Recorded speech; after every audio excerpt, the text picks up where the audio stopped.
All right, how's it going, everybody? So, today I want to cover some of the more sad realities of your Christian life. Some of the sad realities, some of them, because this couldn't be all. The reason it couldn't be all is because there's things that people go through that I'll never go through. There's things I go through some people would never go through, so this isn't all of them. But this is a lot of the more popular ones. Sometimes our lives can be a whole lot easier, all based on what we know. Especially based on what we know going into the door. Coming in the door, you need to know this. We are enlisted in a warfare, whether we like it or not. Your only option of escaping war is to escape Christ. All you gotta be is one of his children, and the war will come knocking at your door. You don't have to do anything wrong. You will find a lot of things that go on in your regular life that might seem like regular life things only happen to you to knock you off balance with God. Or it could have happened to get you back on balance. You know, you never know why a lot of things happen to some people.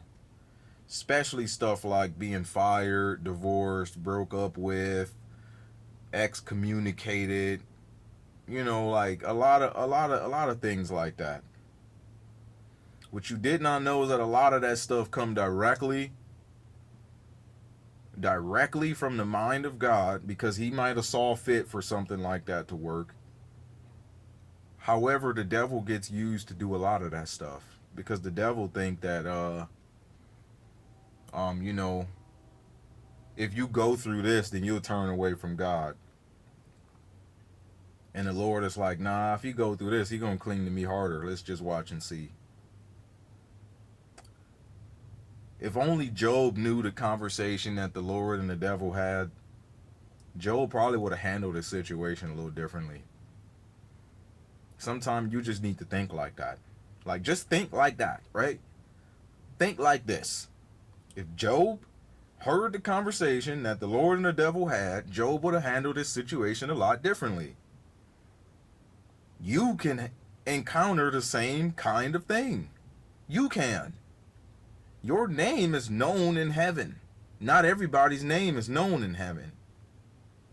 The simple fact that your name is known in heaven should be the biggest deal in the world. The biggest deal in the world. God moves heaven and earth for you. You don't even think about it like that. Somebody in this world did not get hired for a job because God needed one of his children to fill that position. You probably didn't think about stuff like that, did you? Somebody in this world probably lost $100 bill because one of God's children is going to need it. You probably don't think about stuff like that, do you? A whole lot of stuff in this world gets moved around for the sake of the Christian. But not all of it is going to be stuff that we like. Okay? Not all of it is going to be stuff we like. And some of the sad realities kind of sort of sound like this. I wrote this down. This is a lot to write down, too.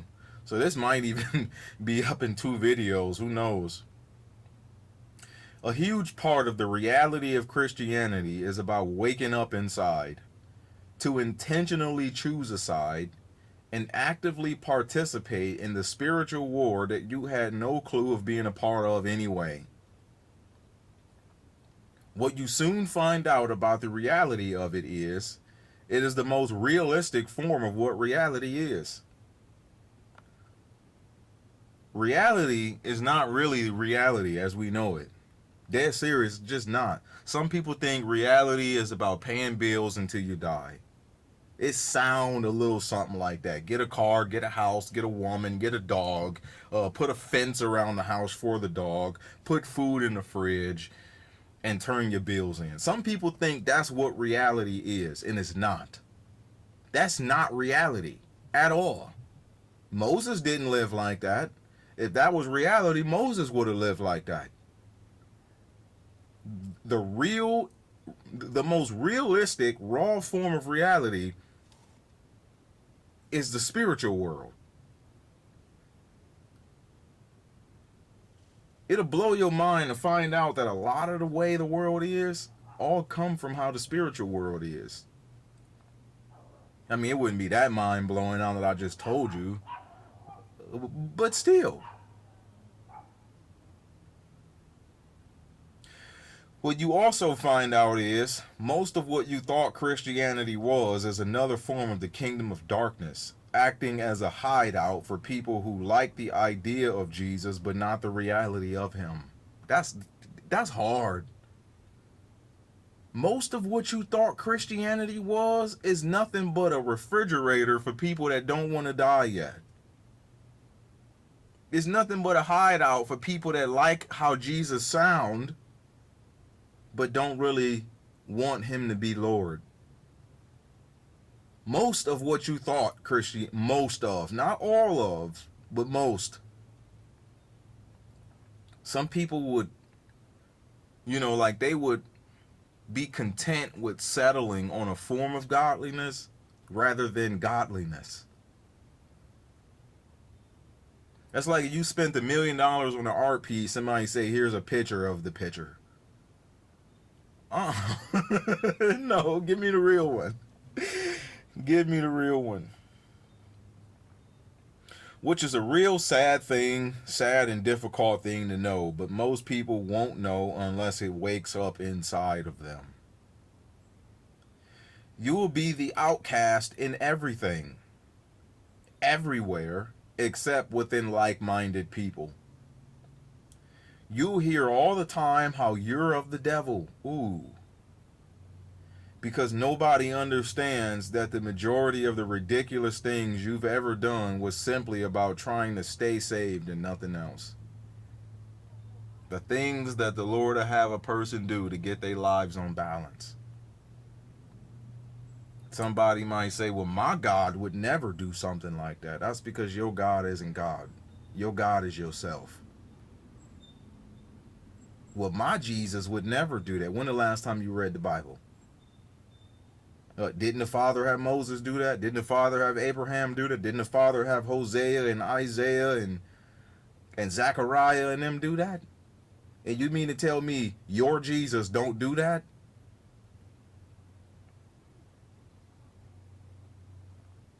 I can go on and on about something like that, though. Only because they don't serve a Jesus that they've had to make hard decisions for their gods themselves. And God will oftentimes let them not understand because he himself wants to be your only reason for doing anything. Just like that angel from heaven went down to be a lion spirit in the mouths of Ahab's prophets, he could also allow the same thing to happen to some people. All so that they can what? Be used as a weapon to kill you with. That's why a lot of people are not able to understand you, because really they're killing you inside so that God can use you. If the reason you do anything is because of what other people think, you might not know this, but that's going to make it real hard to serve God. If you can maneuver and not care what people think, man, that's what he's looking for. That's what he's looking for.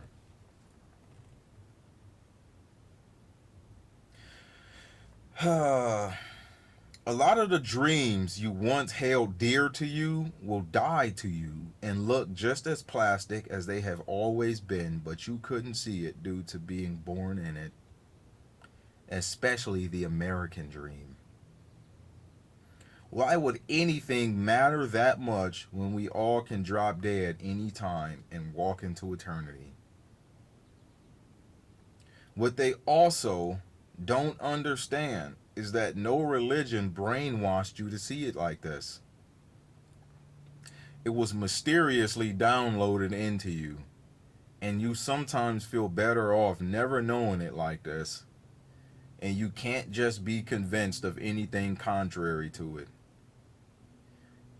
Your only options every day is to continue in the reality you have waken up to, or pretend like you don't see it. That's hard to do. Like, you know, it's hard to pretend like you don't know something. It's hard to live like you don't know something. It's real hard to just go back to acting like you never learned this. But you can't. You see it too clearly. Stop being so judgmental. I'm sorry you see it that way, but I see what you don't see. Okay, you don't believe me? Go ahead and keep doing it. See what happened. And now you calling somebody asking them to pray for you because look, you got demons in your house, all because you didn't listen.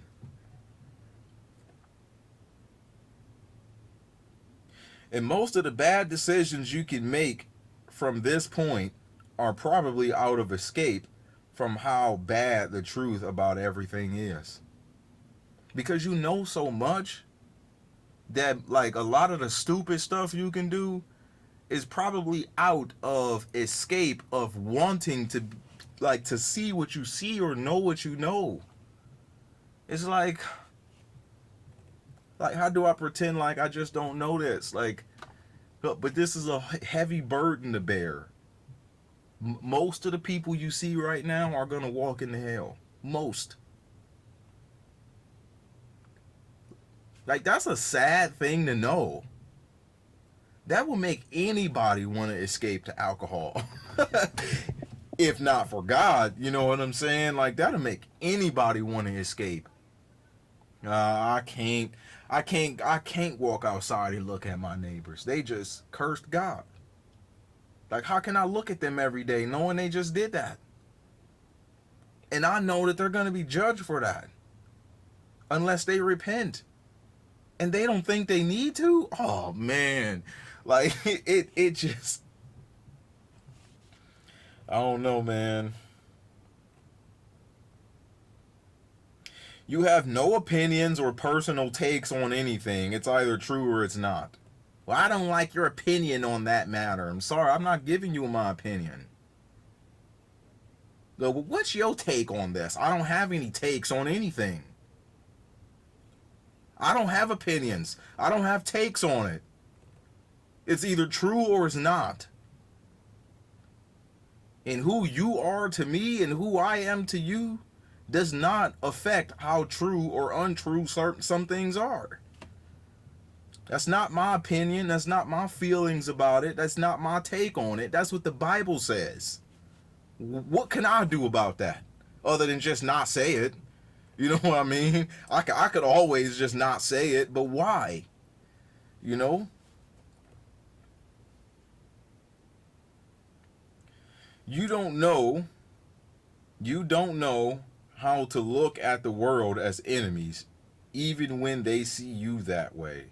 Because when you weren't saved, you didn't think that the way you were was out of intention of being an enemy. You actually thought you were right.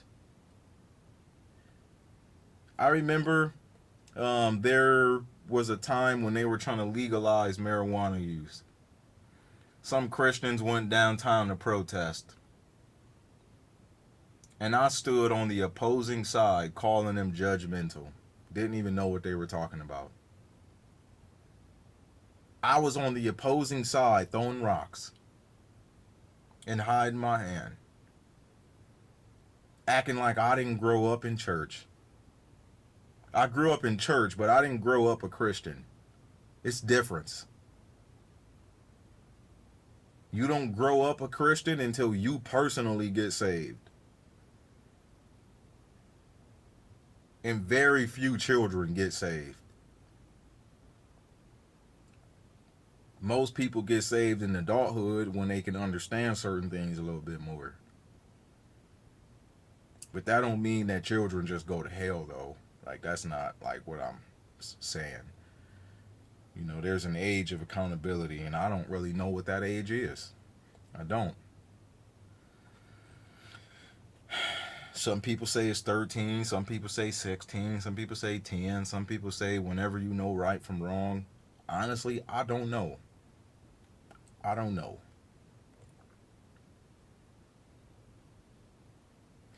People think you hate them for the sin they're in when you could care less what they do. But you do care about where they go when it's over for them.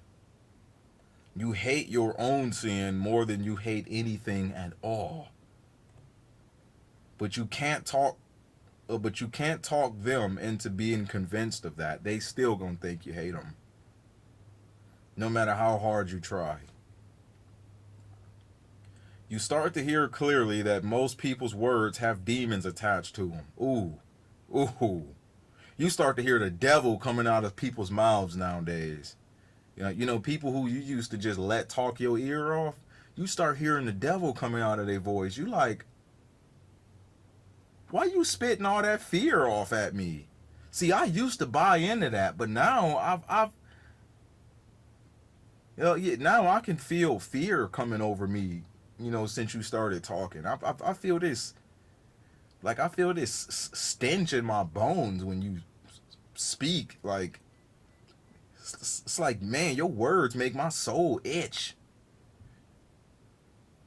Man, a lot of people, like, you're gonna notice that a lot.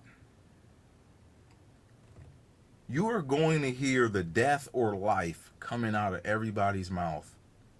And they don't even gotta say nothing that serious.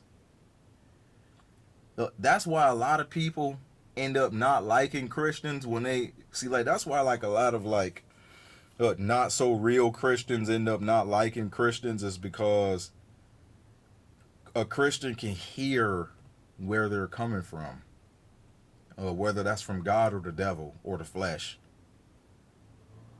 A Christian can hear that what you're saying is actually inspired by the world. A Christian can see through what you say. Believe it or not, they can. Even though they're your own words, you won't even be able to see through what you're saying. But a Christian can. That's crazy. I'm telling you the truth about that, though. I'm not just making that up. A Christian can see through what somebody says. Even if it's the simplest thing in the world, it can have a sinister ending. It's like we can foresee the ending of a matter all based on what somebody's saying to you. If I bought into what you're saying, I can see myself going to hell over that if I don't repent of it. But you don't see nothing wrong with that? That's crazy. Like it actually make you feel like you the crazy one, like for real, because like there ain't nobody else in your life that you know that can see that. Or it might be. I mean, God forbid, but there isn't. I hope somebody else in your life can see that too. But I remember when I was never really able to see through people's words, then all of a sudden I started to feel the devil attached to people's voices. I started to feel the fruit of a person's intentions behind what they say, even though they sound like they don't mean it like that. But let you ignore that, just thinking maybe you just being judgmental or crazy, you're going to regret it. I promise you, you are. You're going to regret it. I promise you, you are. And you can't blame nobody for what happened to you over you listening to them. It's always going to be your fault. Always. So just stick to your gut, as long as your gut is linked to the mind of Christ. I hate to say it like that. Okay, where am I at?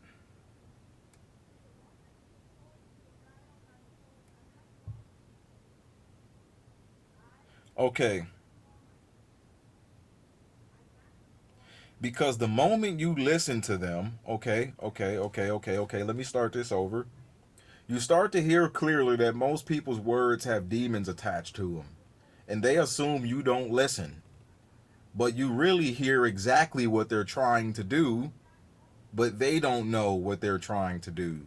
Because the moment you listen to them and God makes you pay for it, they will never accept half of the accountability. You'll have to carry that burden alone, but you didn't make the choice out of nowhere. You hold the key to a lot of people's. You hold the. See, God holds the key, but He uses you. You got to stand on what you know, even if everybody make you sound crazy. Because the moment you come out to be true, everybody's going to want to know about this God you serve.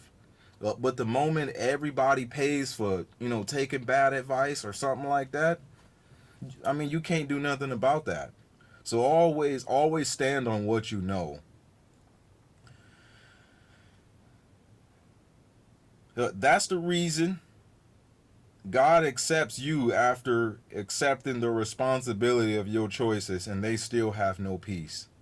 That's the reason they'll have to accept you as mostly stubborn or not accept you at all. You don't care anything about the kingdoms of this world. You it will start to die to you. Like you will see the world dying to you, and you feel like you losing something. But as the world dies, the kingdom resurrects in you. A president to you is nobody but a dude in a suit. I don't understand how Christians cannot see through this game. I don't understand why people who serve God are still looking for somebody to vote for. This is a lost cause. It's dead. Nothing we can do about it but watch it end. That's it. You respect the office and position, but not him as your ultimate ruler. Every position you hold in this world to you is just as garbage as it will be when Jesus returns. Nobody can use your job or promotion against you because only what you do for Christ will last. You slowly become dead to everything that somehow disappoint you. There is no security in anything but Christ. And with Christ, you can do all things with security. You don't fear losing anything, and that's why a lot of people will hate you. Some people like to use stuff and dangle things over your head to make you obey their carnal imaginations. And when you don't take the bait, they look at you as somebody that don't care. And there's an element of truth to that. But there's a reason you don't care. It's because you care about something else much more. A lot of people will find you offensive because you don't have the same kind of dreams they have. Like they look at you as somebody who think, oh, so you saying what I want in life is stupid and what you want in life is the only thing that's worth it. And they get offended over stuff like that. You know? They get offended over that, man. Like somebody will kill you if you told them you won't be getting a record deal as a rapper. In fact, you won't even be popular. Somebody will kill you over that. You know that, right? Somebody will beat you black and blue for saying something like that, but it's true. You know what I mean? It's like you don't care about none of this stuff. Like I don't really care. I don't really care. I don't want nobody's record deal. All they do is make you sit in a dress and bend over anyway. I don't really want nothing to do with all that stuff, man. I don't care nothing about being the man or driving a Lambo or nothing crazy like that. It really don't matter to me, man. And because they do, they look at you like, oh, you just offended me. because this is what I think of day and night. Even stuff like marriage, like, I mean, you ain't even ate up over marriage. Like, if somebody don't want to be with you, oh, okay, well, that's fine. Ain't no big deal to me. I was fine before you. I'll be fine after you. But because they ate up over marriage, it offends them. What are you saying? You don't need me? I don't feel like that about you. I would kill somebody for you. It's like, if I could, I'd probably kill somebody for you too. But I ain't going to hell though. So if that'll send me to hell, then sayonara. You know what I mean? Like, you know what I mean? Like, well, when people ate up over this world and things in this world, it offends them when you are not, because you basically telling them that they not spiritual. You know what I'm saying? And basically saying that you ain't spiritual means that you probably not on your way to heaven, which is like how a lot of people interpret it. But you can be a Christian and still be a little carnal somewhere in your life. You can. Like, you really can. You absolutely can. That's what God sent us on a wilderness experience for. But these are some of the realities I wrote down, some of the sad ones that you don't always hear at first.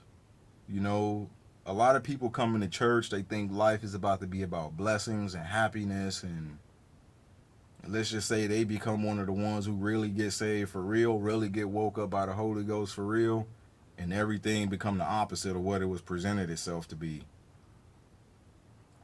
That's why I talk about stuff like this. I talk about stuff like this because I wish I would have known this when I first started out. I wish I would have heard this at first. Instead of somebody talking about, how I can have such a blessed life, they should have told me about the warfare. Yeah, because I got caught off guard by the warfare. I actually started to think that maybe God hated me. All because he didn't turn out to be like how religion made him sound. A blessing genie. And he's not like that. At all. I mean, he can dole out blessings whenever he wants to, but that's not what he's here for. You know, he can give you a good life, but that's not what he's here for. Like, he can make things easy for you in your life, but that's not what he's here for. He can take away your problems, but that's not what he's here for. And if only somebody would be honest to people about the real reality of waking up to being a Christian, so many people wouldn't get started and go back.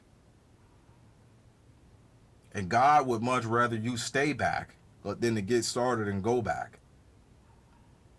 Like, he'd much rather you stay back until you know for a fact you're ready than to get started and go back. Dead serious. That's why it takes people a long time to be delivered from stuff. Because once God begins to work, you don't want to waste his work.